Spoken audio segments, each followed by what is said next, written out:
بسم اللہ الرحمن الرحیم۔ السلام علیکم ورحمۃ اللہ وبرکاتہ۔ آج ہم قرآن مجید کی صورتیں اور ان کی فضیلتیں بیان کریں گے۔ سب سے پہلے صورت فاتحہ یعنی کہ الحمدللہ اللہ تعالیٰ کے غضب سے بچاتی ہے، یعنی کہ اس کی تلاوت کرنے سے، اس کے اہتمام کرنے سے اللہ تعالیٰ کے غضب سے بچاتی ہے۔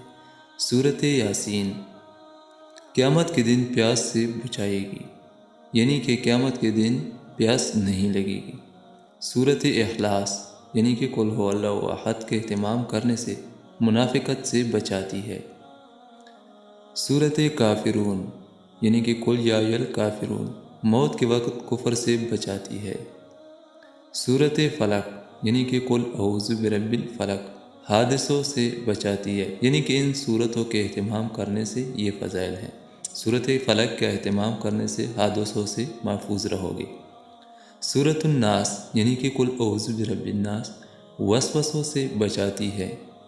صورت ملک یعنی کہ تبارک الذی عذاب قبر سے بچاتی ہے۔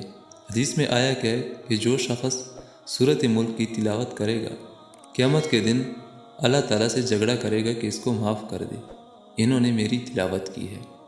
صورت الواقعہ فقر و فاقہ سے بچاتی ہے۔ صورت کوثر دشمنوں کے دشمنی سے بچاتی ہے۔ صورت مزمل زیارت نبوی صلی اللہ علیہ وآلہ وسلم کے لیے ہے۔ ان میں سے اکثر جو ہے فضائل جو ہے وہ احادیث سے نقل کی گئی ہیں۔ ان صورتوں کا اہتمام کیجیے اور یہ فضیلتیں حاصل کر لیجیے۔ اللہ تعالیٰ اس پہ عمل کرنے کی توفیق نصیب عطا فرمائے۔ آمین ثم آمین۔